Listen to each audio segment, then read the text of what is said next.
2021 Toyota Tacoma. So I'm performing the refrigerant recovery, and this one is YF refrigerant, and you're lucky enough that on the sticker they even tell you what type of refrigerant oil to order from Toyota when you need it. So guys, always look at these labels, and if it doesn't tell you what kind of oil is used in the system, go down to the compressor, and sometimes from out here you could see it. Let's see if we can see it from here. There's a label on the compressor, and no, it's not easy to see. You'll need a mirror and a flashlight, and you have to get up from under the car, but there's a label on the side of the compressor, and it will tell you what type of oil to use. Now in this situation, we have a high side fitting right here.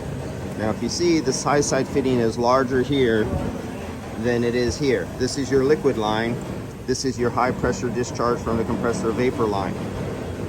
Now, if you have one fitting here and one fitting here, and you were operating the system, you will notice that the pressure will be slightly higher here on the high side, and the temperature of the line will be much hotter than if you had a one here on the liquid line. The pressure will be a little lower, and the liquid line would be cooler. And there's friction and there's drop and restriction going through the compressor. That's why you get the pressure difference. And there's a temperature difference from here, what say might be 140 degrees here, but it might be 75 degrees over here. I'm just giving you a off example. That was a bad example because that was too much temperature drop. Let's say 150 degrees here and 105 degrees here. That's less than 50 psi. That would be more correct for a good running system.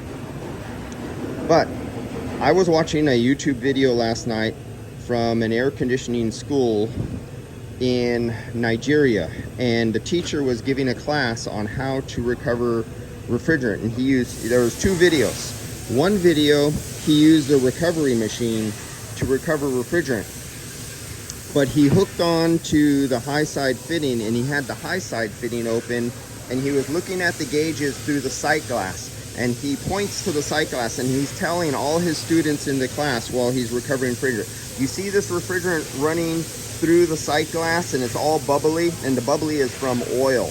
And you can see the flow of refrigerant as he showed it in the sight glass, and it was all bubbly. What this means, they're going to do a recharge on the system. What this means is when you're recovering from the high side, this is filled with liquid. And this line is filled with liquid going all the way up to the expansion valve. And usually the subcooling rows of the condenser on an automotive vehicle is like the last 4, 5, or 6 tubes are usually filled up with liquid refrigerant. And then over here you have the receiver dryer. And where you see this little connector right here, there's a port that goes from the bottom of this receiver dryer. This might be filled up to liquid up to here, pure liquid, no vapor. Sometimes it depends on the operating condition and temperatures. And there's a little hole that goes right through here and drops down, and that's the subcooling section. Well, you'll have liquid refrigerant here, you have liquid refrigerant in these bottom lines, and you have liquid refrigerant here. But you also have a portion of refrigerant oil in all this liquid refrigerant. So if you are somebody who's pulling out refrigerant, recovering it from this liquid line, you are also pulling out a lot of liquid oil that is mixed with that liquid refrigerant, and you don't know how much. And he was telling the students this was the correct way to do it. Well, now you just pull out a lot of refrigerant oil, and you have absolutely no idea how much you pulled out, because it will be different on different vehicles and different ambient temperatures in different systems. This is why you only start your refrigerant recovery on the vapor line. You see how high this vapor line is up in the system, and you start it, and on these systems you can actually monitor. So this is 100% recovery as fast as it can. Well, you see these little lines right here, you can slow it down and you start your recovery off a little bit slower, and you can look through that sight glass and you can see that nothing is flowing.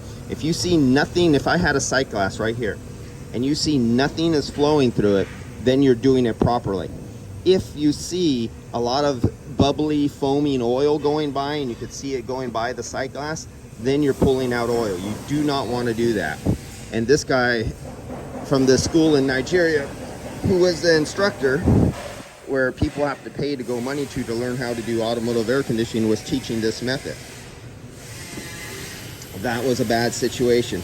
There's another method he was teaching that damages compressors to remove some of the refrigerant gas. I'll talk about that on the next video as I go over on the other side of the shop and I recharge another car. He was teaching students how to damage compressors recovering refrigerant, and I'll explain that. All right, see you in the next video.